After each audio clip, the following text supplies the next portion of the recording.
Assalamualaikum warahmatullahi wabarakatuh. Perkenalkan, nama saya Dava Saifuddin dengan nomor NIM 21034110002. Saya mahasiswa Ilmu Kelautan Fakultas Pertanian Universitas Trunojoyo Madura. Kali ini saya akan melengkapi tugas mata kuliah Akustik Kelautan dengan judul Sistem Deteksi Bawah Air yang diampu oleh Bapak Azhari Wicaksono, Eskel MSI MSc. Nah, berikut adalah outline yang digunakan dalam pembelajaran kali ini. Yang pertama yaitu akustik bawah air atau sonar. Lalu yang kedua yaitu ruang lingkup sistem deteksi bawah air.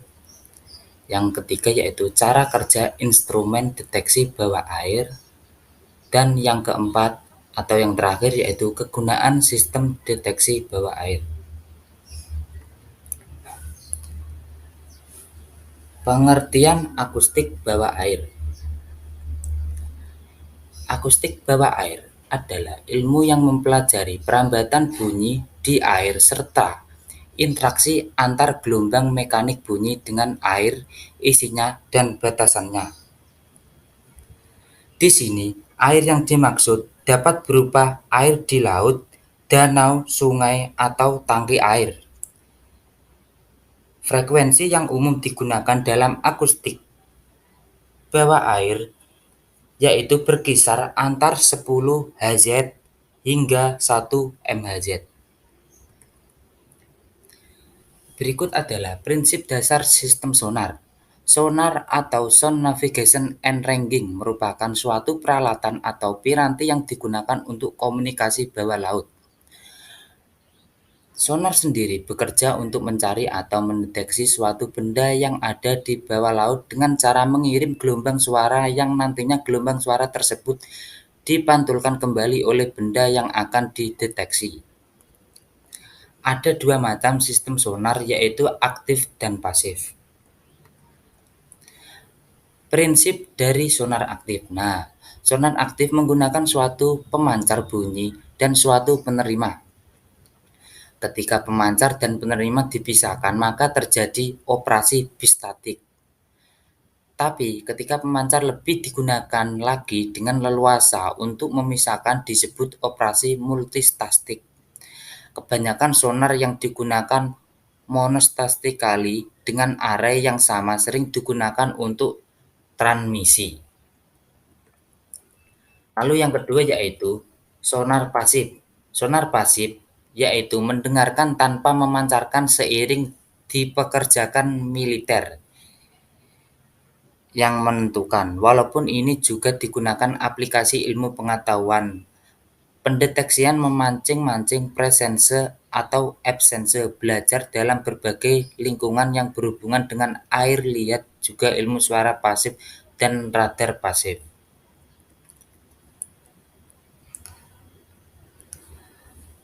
Ruang lingkup deteksi bawah air. Yang pertama yaitu pada survei sumber daya hayati laut atau SDL dalam menduga spesies, ukuran, dan stok ikan.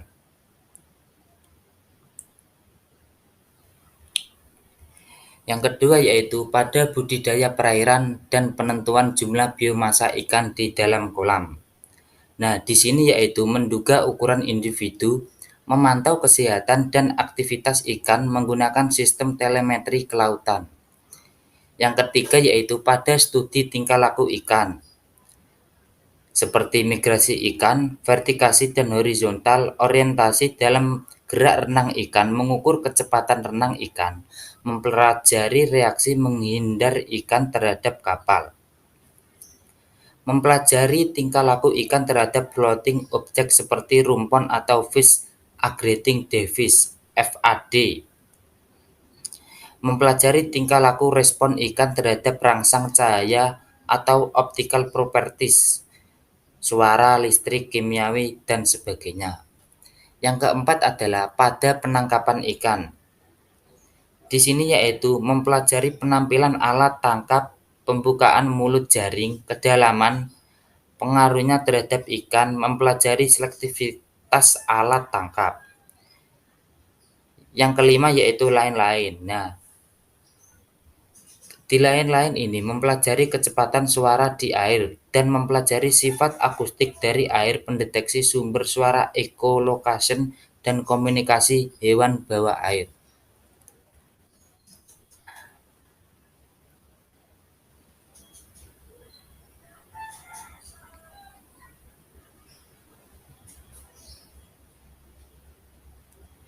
Lalu yang berikutnya adalah cara kerja instrumen deteksi bawah air, yaitu memancarkan gelombang suara dari transducer menuju kolom perairan.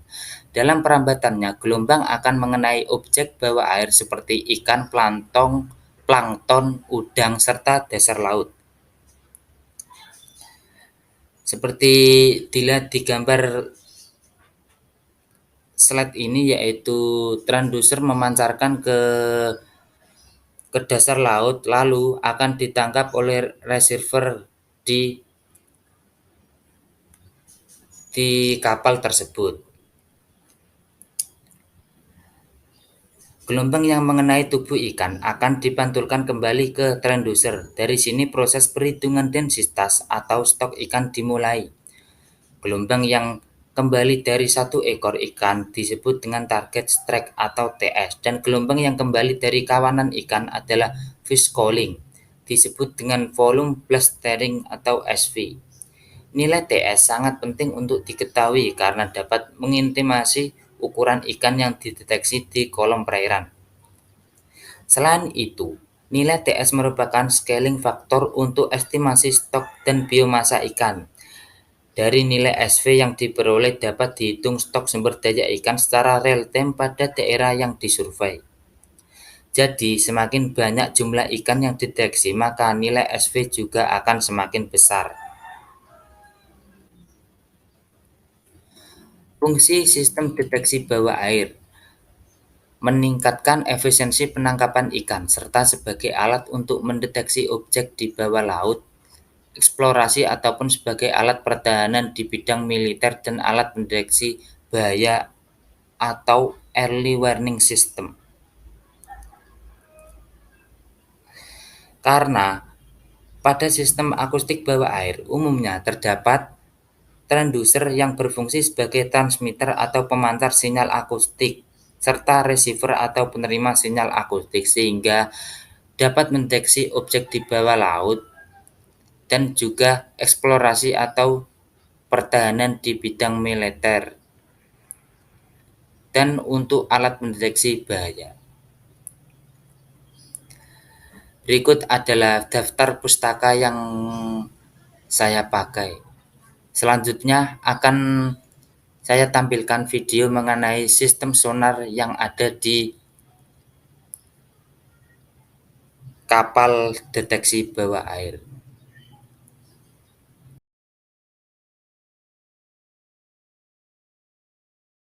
Apa itu sonar?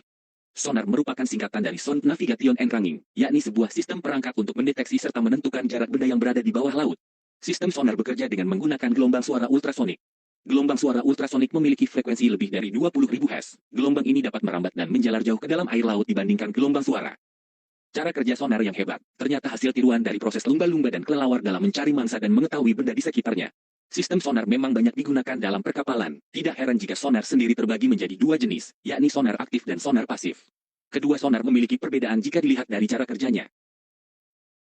Sonar aktif. Cara kerja dari sonar aktif berawal ketika kapal mengirim pemancar atau transmitter berupa gelombang suara ke dalam air menggunakan transducer sonar. Transducer sonar adalah sebuah alat yang berfungsi mengubah sinyal listrik menjadi gelombang suara di dalam air. Selanjutnya gelombang suara akan merambat di dalam air dan lalu mengenai objek sasaran, misal batu karang, ikan, dan lainnya yang berada di bawah air laut. Gelombang suara yang telah terkena objek berikutnya terpantul menghasilkan efek gema atau echo.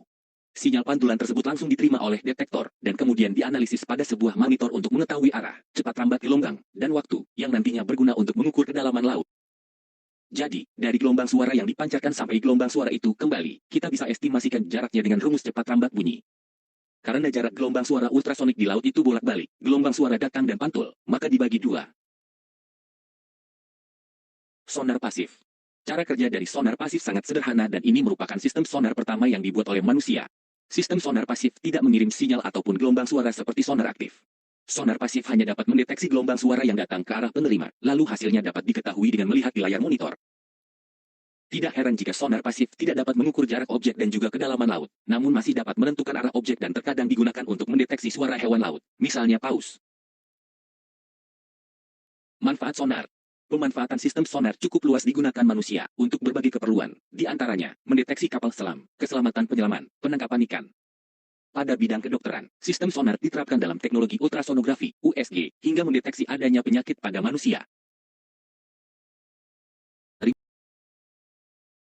Video kali ini mengenai sistem deteksi bawah air. Kurang lebihnya mohon maaf. Wassalamualaikum warahmatullahi wabarakatuh.